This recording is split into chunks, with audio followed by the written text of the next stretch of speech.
अस्सलाम वालेकुम। मेरा नाम है अबरार चौहान। आज हम बाब नंबर 12 के अंदर अल्कीन्स की वकू यानी कि ऑकरेंस उसके बारे में तफसीली जायज़ा लेंगे। हम इस पे बहस करेंगे कि अल्कीन्स ख़ास तौर पे ईथीन कहाँ पाई जाती है, क्योंकि ईथीन अल्कीन का ही हिस्सा है, मेंबर है, मॉलिक्यूल है। तो हमारी कोशिश होगी कि हमारा जो जायज़ा है वो उससे मुतल्लिक हो।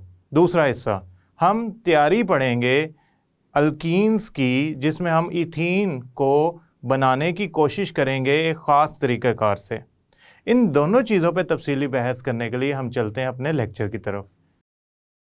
आज का हमारा मौजू जो है वो है अल्कीन्स की अकरेंस या वकू होना, वकू पजीर होना।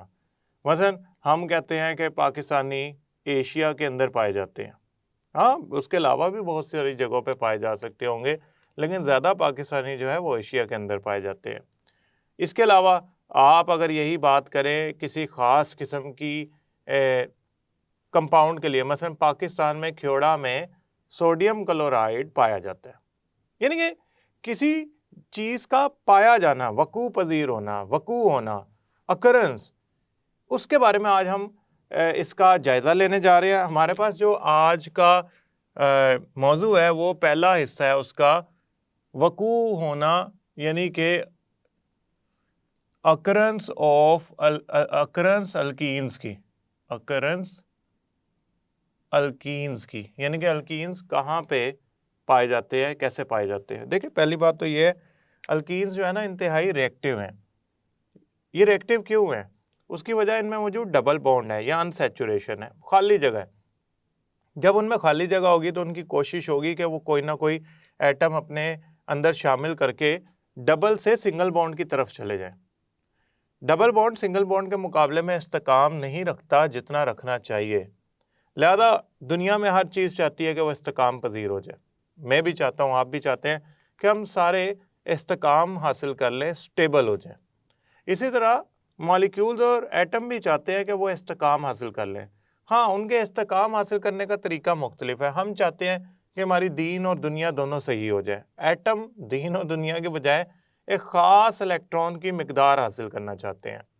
इसी तरह अगर आप ये सोचें कि अल्कीन्स जो हैं वो इस्तेकाम हासिल करना चाहते हैं इसलिए रिएक्शन करते हैं, तो इस्तेकाम किस किस्म का होता है? असल में जो अल्कीन्स होते हैं ना, अल्कीन्स, उनमें कार्बन और कार्बन के बाद डबल बॉन्ड होता है।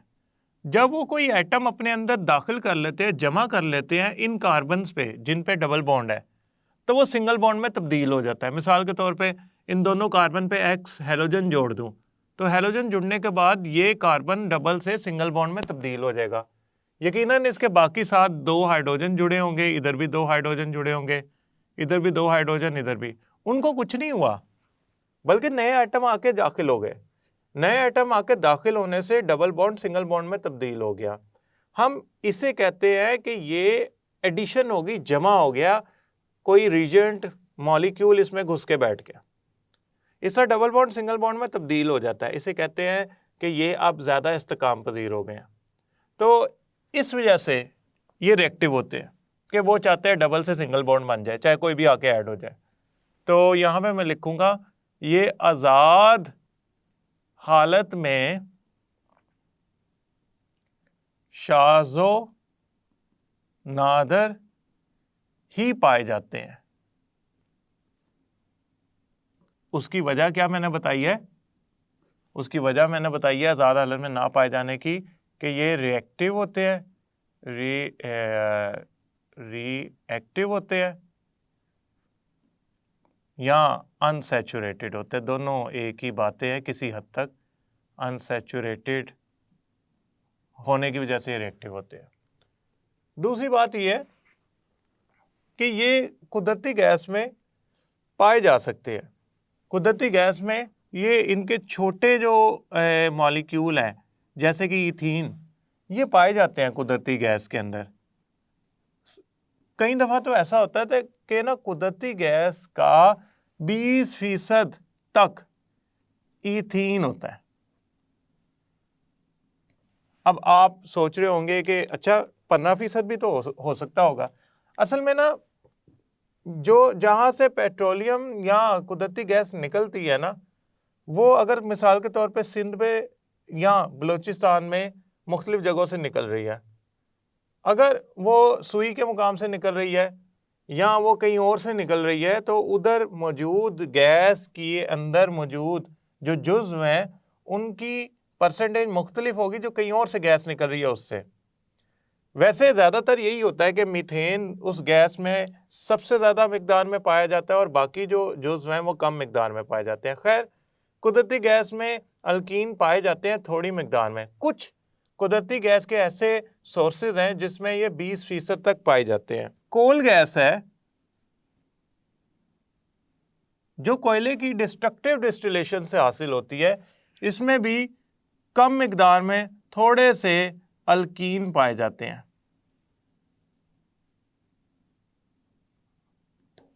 छोटे मेंबर, बड़े मेंबर नहीं, बड़े मॉलिक्यूल नहीं। तीसरा, अच्छा ये बात जरा समझे, इनको क्रैकिंग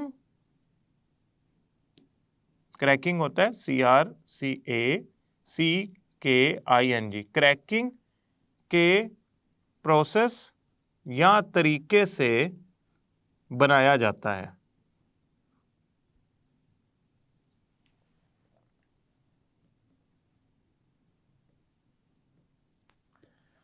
क्रैकिंग क्या होता है? क्रैकिंग एक ऐसा तरीक़ेकार होता है जिसमें बड़े हाइड्रोकार्बन को तोड़ के छोटे हाइड्रोकार्बन में तब्दील किया जाता है। ये इसलिए किया जाता है ताकि हम अपनी मतलूबा हाइड्रोकार्बन हासिल कर सकें उन हाइड्रोकार्बन से जिनकी हमें ज़रूरत नहीं है। इसी तरह बहुत बड़े मॉलिक्यूल हैं, उनको टेम्परेचर दे के, स्टीम दे के, कैटलिस्ट की मौजूदगी में आप तोड़कर छोटे मॉलिक्यूल में तब्दील कर लेते हैं। इस छोटे मॉलिक्यूल में तब्दीली के दौरान उनको उस प्रोसेस को, तरीके को क्रैकिंग कहते हैं और इस तब्दीली के दौरान जो प्रोडक्ट्स बनती हैं उनमें अल्कीन भी मौजूद होती है। तो अल्कीन क्रैकिंग के नतीजे में वजूद में आती है और क्रैकिंग बड़े हाइड्रोकार्बन को तोड़ के छोटे हाइड्रोकार्बन में तब्दील करने का नाम है। तो आप बस इतना याद रखें कि क्रैकिंग एक तरीका होता है जिसमें बड़े हाइड्रोकार्बन को तोड़ के छोटे का हाइड्रोकार्बन में तब्दील किया जाता है और इससे अल्कीन वजूद में आती है। इससे ज़्यादा आप ना इस पे जोर दें क्योंकि ये 12वीं जमात का बाब नंबर 7 का एक मौजू है जिसको हम वहाँ पे डिटेल से तफसील से पढ़ेंगे। अब हमारे पास है इनकी तैयारी, मतलब ये है कि अल्कीन्स की अब हमने पढ़नी है तैयारी।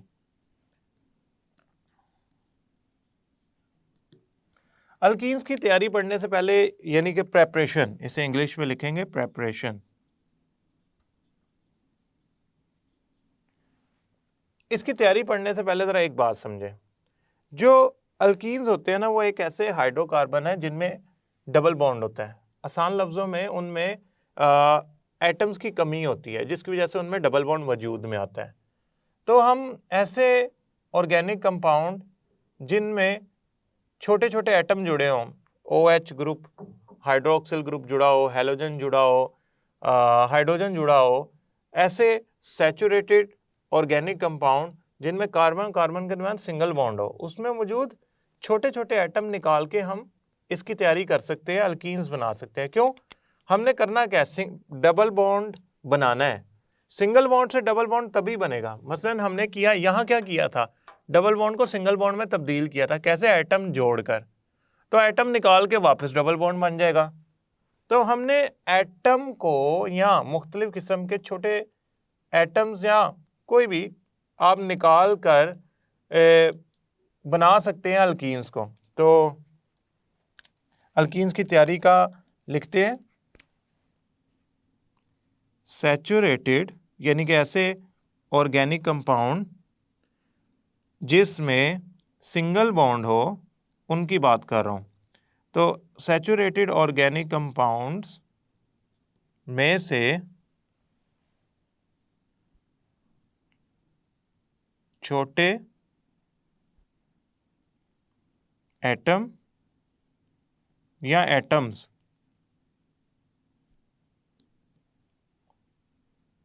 का ग्रुप निकाल कर अल्कीन्स बनाई जाती हैं।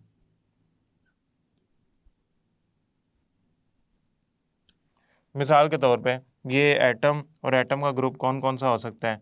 ये हैलोजन हो सकता है। हैलोजन को X से जाहिर करते हैं। X का मतलब है chlorine, bromine, iodine. OH group हो सकता है, हाइड्रोजन हो सकता है और हाइड्रोजन हो सकता है। इसके अलावा भी हो सकते हैं, सायानाइड हो सकता है, लेकिन खैर हम उधर नहीं जा रहे। हमें सिर्फ हेलोजन, हाइड्रोक्सिल ग्रुप और हाइड्रोजन निकाल के तैयारी करनी है, प्रिपेयर करना है किसको, अल्कीन्स को। अब हम पहली तैयारी पढ़ते हैं। हम डिहाइड्रेशन के जरिए अल्कोहल की अल्कीन बनाएंगे। डिहाइड्रेशन के जरिए अल्कीन्स बनाएंगे। किसकी डिहाइड्रेशन करेंगे?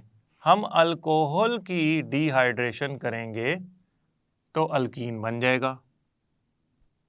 अब अल्कोहल क्या होते हैं? अल्कोहल एक ऐसे कंपाउंड होते हैं जिनमें OH हाइड्रोक्सिल ग्रुप जुड़ा होता है। मसलन आपके पास एक अल्कोहल है, इथाइल अल्कोहल, इसके अंदर जो फंक्शनल ग्रुप है वो OH जुड़ा होगा, तो ये अल्कोहल बन जाएगा। अब ये एक इथाइल अल्कोहल है, अगर इसमें से आप पानी को निकाल दें तो वो बन जाएगा अल्कीन। अब पानी के निकालने का जो, पानी के मॉलिक्यूल को निकालने का जो तरीका है या प्रोसेस है, उसे हम डिहाइड्रेशन कहते हैं। तो डिहाइड्रेशन हम किसे कहेंगे? पानी के मॉलिक्यूल को निकालने को।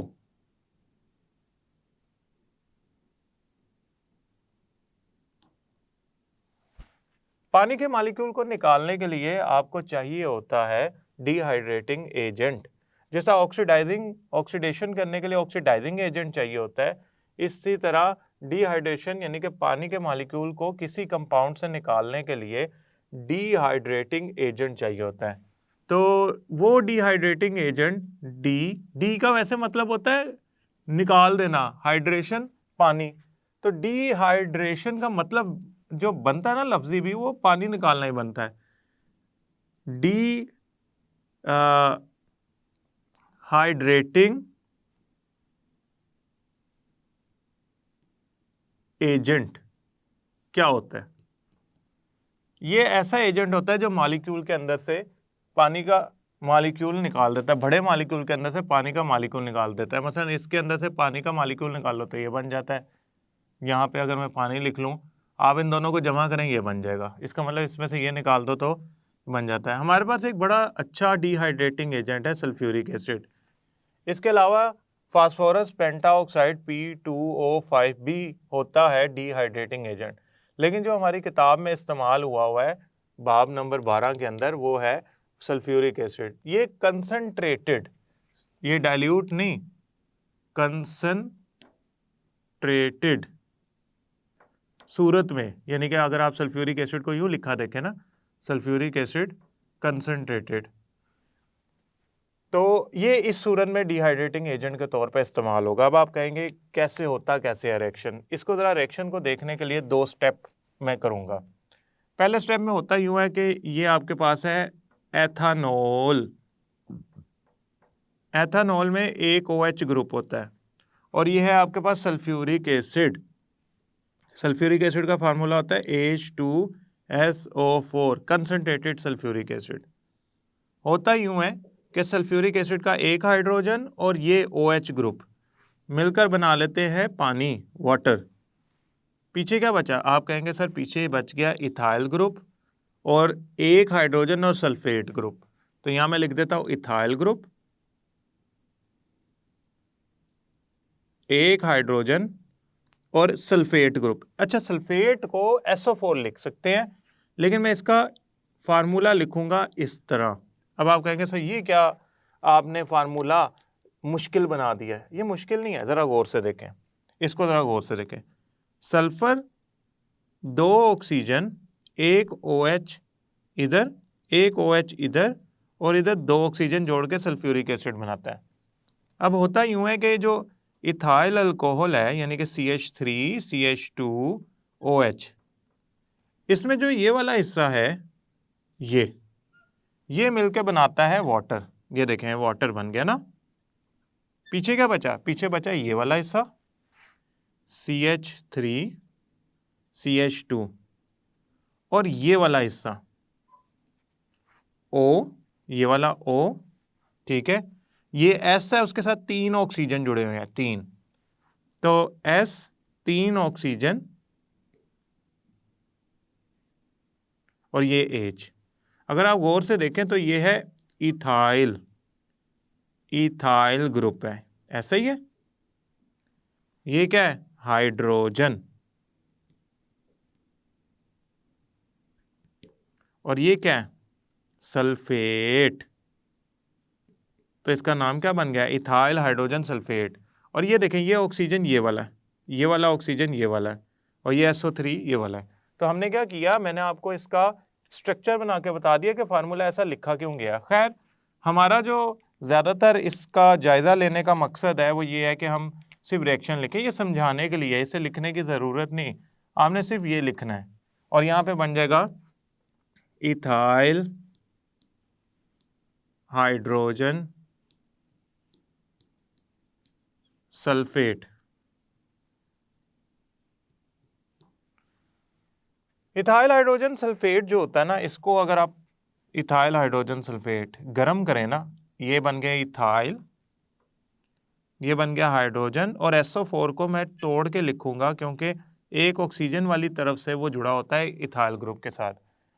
अगर आप इसे गर्म करें ना, इसे गर्म करें, तो इसे गर्म करने पे होता यूं है, हरारत देने पे होता यूं है, टूट जाता है, टूट के निकाल देता है।